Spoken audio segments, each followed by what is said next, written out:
Olá, meu nome é Paulo Cogos e eu quero fazer essa live para expressar a minha opinião a favor dos caminhoneiros e contra a greve.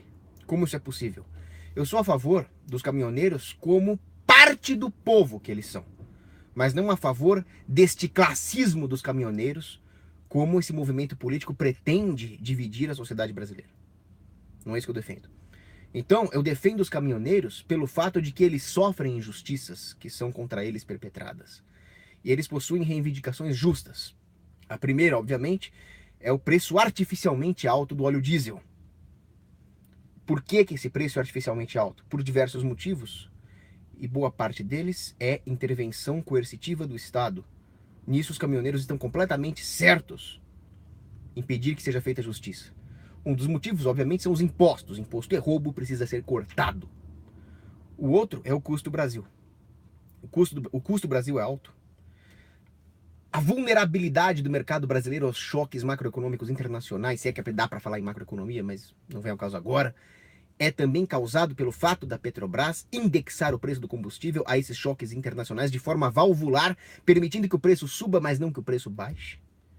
E o Brasil não deveria ser vulnerável a esses choques internacionais, já que nós temos como uma das nossas poucas vantagens esse isolamento geopolítico. E o custo Brasil também é devido à ausência de uma malha ferroviária decente nesse país.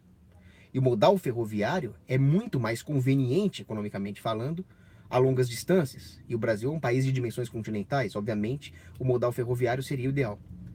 Mas por que nós não temos ferrovias no Brasil? Por várias intervenções de diversos governos, começando com Dom Pedro II e a Lei de Terra, em 1850, que impede que a pessoa seja capaz de dar homestead numa terra, de ser a primeira apropriadora daquela terra, e assim ela teria todo o incentivo para construir uma malha ferroviária local que se incorporaria a uma malha ferroviária maior. Isso não existiu no Brasil. Outro desgraçado foi Washington Luiz, com aquela sua jumência de governar e construir estradas. Passou por Getúlio Vargas, e talvez o pior tenha sido Juscelino Kubitschek, com aquela sua falaciosa teoria dos polos econômicos, que dizia que não, nós temos que investir na malha rodoviária, porque isso vai atrair capital para a indústria automotiva, isso vai fazer o Brasil ficar em patamares de primeiro mundo, porque vão vir indústrias de autopeças, vão vir indústrias de asfalto. Olha que absurdo que ele está falando. Essa teoria dos polos econômicos, que diz que nós devemos subsidiar uma indústria que atrairia indústrias que a suportam, faz da economia uma economia circular, onde todo o resto da sociedade paga para manter o setor que é subsidiado e os setores que fazem parte da cadeia produtiva deste setor subsidiado, sem levar em conta as necessidades do consumidor. A necessidade do consumidor brasileiro, inclusive o produtor que também é consumidor e que produz e quer escoar a sua produção agrícola, é por um custo logístico barato. Isso é ferrovia. Isso é o que faria com que o Brasil conseguisse aproveitar a sua riqueza natural, e não consegue. Por quê? O governo Juscelino subsidiou as rodovias em detrimento daquilo que poderia ter sido um investimento privado maciço em ferrovias. Hoje, com concessões, parceria público-privadas, nós também não temos muita esperança. Barão de Mauá já construía as primeiras ferrovias no Brasil, ele poderia ter criado uma Gilded Age no Brasil, como foi feito nos Estados Unidos, mas não aqui. Nossa mentalidade anticapitalista impediu. Então nós temos esse outro problema. Temos um problema de monopólio da Petrobras, que também encarece. É óbvio, a Petrobras é um monopólio, logo os preços do combustível serão preços de monopólio. Qualquer economista babaca sabe que estes preços praticados no monopólio serão muito maiores do que aqueles onde existe liberdade de entrada, liberdade de concorrência. Veja que eu não estou falando de concorrência em si. Nós também não podemos tirar a liberdade econômica só para incentivar a concorrência ou caímos naquela falácia dos defensores do CAD. Mas a liberdade de concorrência é suficiente para bem alocar os ativos. Nós não temos isso. Aí sempre vem aquele socialista babaca e fala, não, mas a Ipiranga é privada. O posto Ipiranga é iniciativa privada. Presta atenção. A cadeia produtiva do combustível não é apenas a comercialização do combustível no posto. Existe a prospecção e extração. Existe o refino. Existe a distribuição e finalmente a comercialização. No Brasil, a prospecção e extração é 100% estatal por lei. Petrobras. Se você fizer isso, você precisa conceder o seu terreno para a Petrobras ou você será preso e se você resistir à prisão, você será morto. O refino é 98% do governo também por causa de uma regulação da Agência Nacional do Petróleo. Toda essa babaquice foi criada no regime do Getúlio Vargas. A distribuição e a comercialização, apesar de estarem em mãos privadas, é pesadamente regulada pelo governo. Então os caminhoneiros têm um ponto, eles têm um grande ponto. Eles também reivindicam o fim daquela regra absurda de cobrança do pedágio para eixo levantado do caminhão. Por que isso acontece? Porque nós não temos concorrência entre leis humanas, entre regras societais, normas positivas, como preconiza Hans Hermann Hoppe. Se não existe concorrência para essas regras, as regras absurdas, como cobrar por um eixo levantado, não serão extirpadas do mercado. Ou seja, todas as boas e justas reivindicações dos caminhoneiros poderiam ser atendidas se o mercado fosse realmente livre, coisa que não é. Em tudo isso que eu falei, os caminhoneiros têm razão. Cortando longas rodovias, esse é o dia a dia do caminhoneiro. Na batalhadora do transporte, vai de sul a norte no chão brasileiro. Distante da minha família, na Belém, Brasília, rumo a São Luís. Quando é alta madrugada, faço uma parada em Imperatriz. Pois é, mas a minha concordância com eles acaba aqui. Porque esta greve é um assinte contra a sociedade. Além de ser um absurdo estratégico, como eu vou explicar mais tarde. Por que o brasileiro apoia uma greve que resulta numa crise de abastecimento, ficando sem comida, ficando sem combustível e ainda por cima apoiamos isso? Como o brasileiro cai numa armadilha dessas, inclusive a direita, inclusive os libertários? É difícil explicar, porque o brasileiro é realmente um caso a ser estudado. Mas é possível fazer alguns devaneios. Plínio Corrêa de Oliveira, grande homem, mas ele cometeu um erro. Ele disse que o brasileiro é pacato. Eu discordo. Não é que o brasileiro é pacato. O brasileiro é despreocupado do longo prazo. Essa é a verdade. O brasileiro se preocupa muito com os seus, mas ele dificilmente consegue extrapolar esta empatia para uma categoria ontológica maior. O ser humano, por exemplo. O brasileiro é extremamente gregário. Essa característica do brasileiro, ela tem aspectos positivos e negativos. O brasileiro dificilmente se intromete na vida dos outros como fazem os ingleses, como fazia o Império Romano. Por outro lado, ele também dificilmente se mobiliza de forma espontânea e ordenada em prol do próximo, como fizeram os poloneses, ou como fizeram os chilenos e os argentinos na sua luta por independência. Por outro lado, como o brasileiro pensa a curto prazo e gosta de levar vantagens a curto prazo, ele é muito vulnerável à manipulação política. O Plínio Corrêa de Oliveira dizia, não, o brasileiro é pacato, mas se você quiser ver um brasileiro se mobilizar e abandonar a sua pacatez, é quando esta pacatez é ameaçada. Não é bem assim. O brasileiro é capaz de fazer isso se ele enxergar nisso uma aventura, para usar um termo de Sérgio Buarque de Holanda, capaz de garantir-lhe vantagens no curto prazo. É por isso que o brasileiro apoia uma greve. Não é por uma extrapolação da empatia, mas é porque ele enxerga uma oportunidade de obter vantagens no curto prazo. E porque lhe falta empatia com aqueles que estão sendo prejudicados por uma atitude intrinsecamente antiética, que é a greve. É aí que eu discordo do grande Plínio Corrêa de Oliveira. Por que essa greve é antiética? É simples. Há violação de contrato privado. Você concordou em transportar uma carga, você não pode agora fraudar aquele que te empregou. Não, mas o dono da transportadora concordou? E o cliente? Você entregou aquilo que o cliente pediu ou você defraudou o seu cliente? Só aí nós já temos uma violação da ética. Sem falar, é claro, na maldade com a população. Deixar as pessoas sem comida e sem combustível. Sem falar ainda na agressão contra aqueles que tentaram furar a greve. Eu vi casos assim, o caminhoneiro foi... Bom, os preços estão altos, se eu entregar a minha mercadoria eu terei lucro.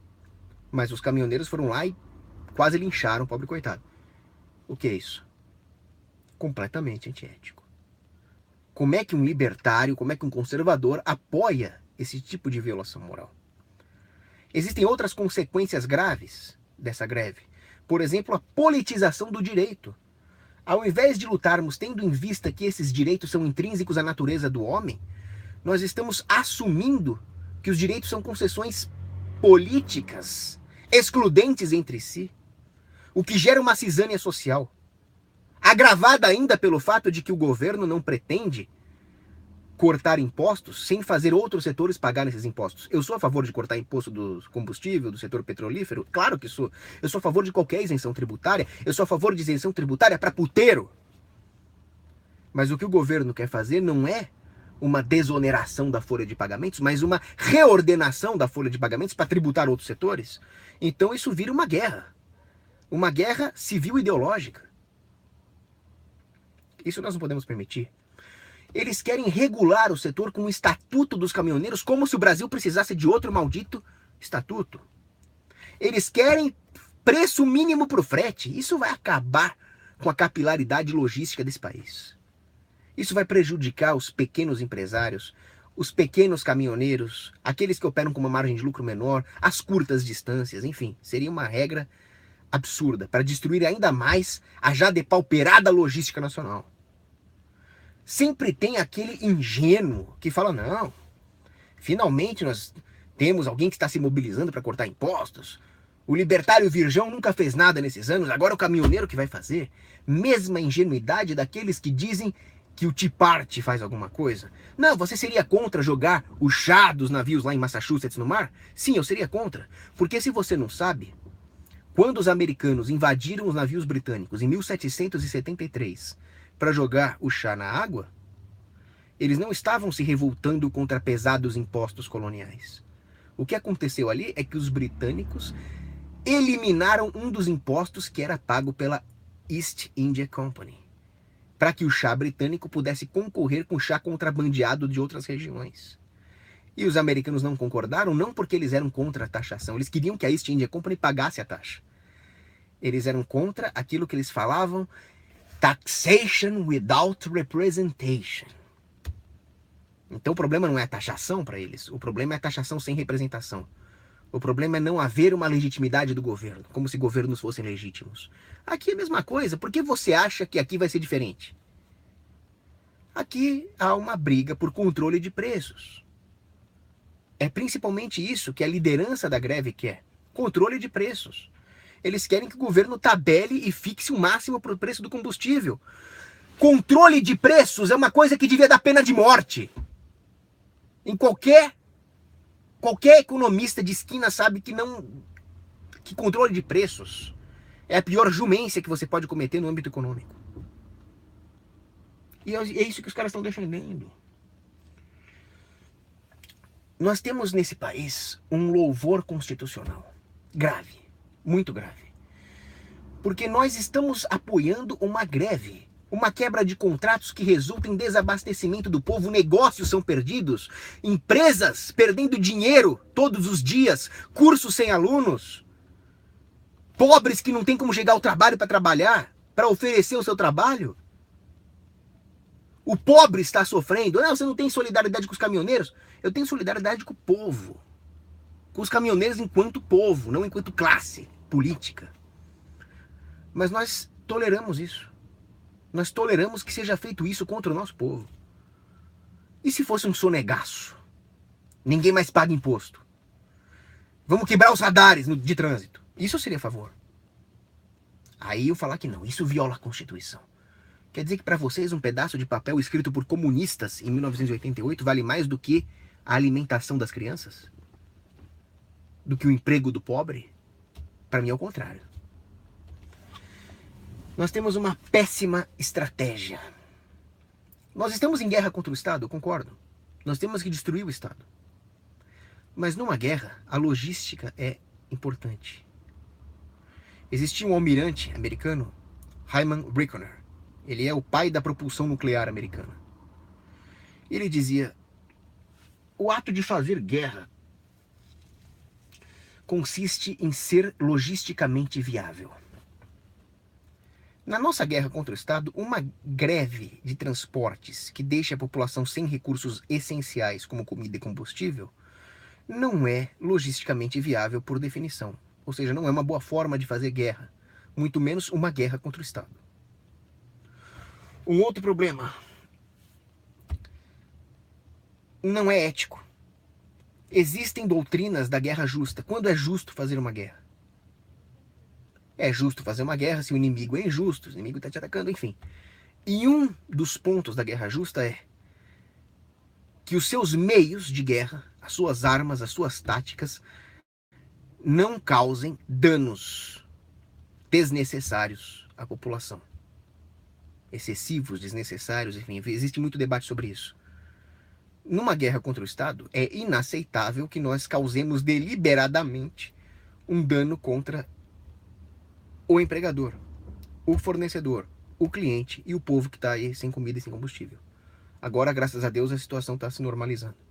Mas isso não atende aos critérios de guerra justa.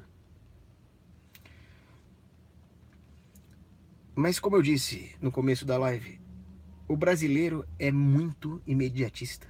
Ele pensa muito a curto prazo. Ele não consegue entender que é preciso esforço, é preciso virtude, é preciso tempo. Ele não consegue entender que essas coisas nunca vão realmente emergir na sociedade, criando um arcabouço sólido para a conquista da liberdade, se nós aceitarmos esse grau de violação da ética. Anthony von Leeuwenhoek, ele é o pai da microbiologia. Ele escreveu a Carta à Sociedade Real Inglesa. E na capa no frontispício dessa carta que ele escreveu, havia um homem trabalhando, empurrando uma pedra, e ele era ajudado por uma figura que tinha uma barba, né? E uma foice. Aquela figura era o tempo. O que é aquilo? Aquilo é persistência. Aquilo é a necessidade do homem ter a audácia de persistir à intempérie do tempo. Ou seja, é o longo prazo. A pedra não vai chegar, aquela pedra que o homem está empurrando não vai chegar onde ela tem que chegar hoje. Ela vai chegar depois de uma construção de um arcabouço cultural e moral que requer essa mesma espera. Não, vamos fazer greve, vamos deixar o povo morrer de fome. Isso não vai servir. Victor Pinchuk dizia que a cultura, a arte e a liberdade, estas sim podem mudar o mundo para melhor, não a política.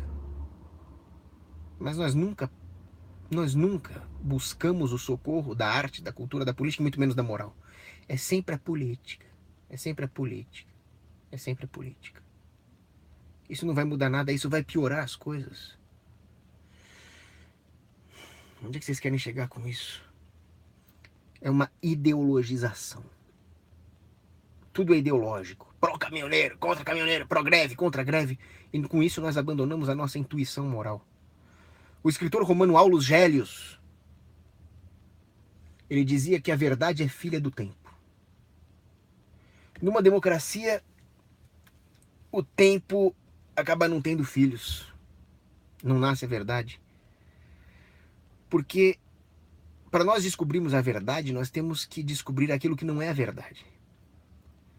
E como nós vamos descobrir esses erros, se numa democracia a intrinsecabilidade política do ambiente disfarça esses erros? Nós nunca vamos descobrir o que causou o problema, já que alguns setores da sociedade são subsidiados, outros são taxados, alguns são privilegiados, outros são injustiçados. Tudo isso gera erros que se espalham por todos os setores. Depois nós não sabemos se o problema foi taxar esse, subsidiar aquele. Enfim, a democracia camufla os erros e a verdade não emerge do tempo, a não ser que nós acordemos para a verdadeira guerra contra esse sistema, contra a democracia, contra a política. E não é apoiando greve Não é apoiando a politização de um setor, controle de preços, mais monopólios, mais estatutos, sindicalização, já pensaram nisso? Mais regulação, que nós vamos conseguir descobrir onde está o problema. Nós só vamos agravar o nosso problema enquanto nós pensarmos assim. Alguns podem até dizer que eu não estou sendo pragmático. Aí eu poderia remeter, agora eu vou pegar pesado, tá? Agora eu vou entrar aqui com artilharia pesada. Wegelin. Isso aqui é artilharia nuclear. Wegelin dizia, algumas coisas podem até parecer pragmáticas, mas elas são construídas no ar sem um lastro metafísico. Se nós não levarmos em conta o fato de que por pertencermos a uma classe ontológica humana, aquilo que é ruim para o caminhoneiro é ruim para nós, aquilo que é ruim para o povo é ruim para o caminhoneiro e assim por diante, estou me referindo aqui ao longo prazo. Enquanto nós não entendermos isso, nós vamos continuar caindo na armadilha da politização e da ideologização do debate. Isso vai nos destruir. Enfim, é por isso que eu sou contra a greve. Qual a solução? A solução é se ater aos princípios morais. Nós somos contra os impostos porque eles são imorais. Somos contra monopólios porque eles são imorais. Mas nós não permitiremos quebras de contrato, deixar o povo passando fome. É só isso.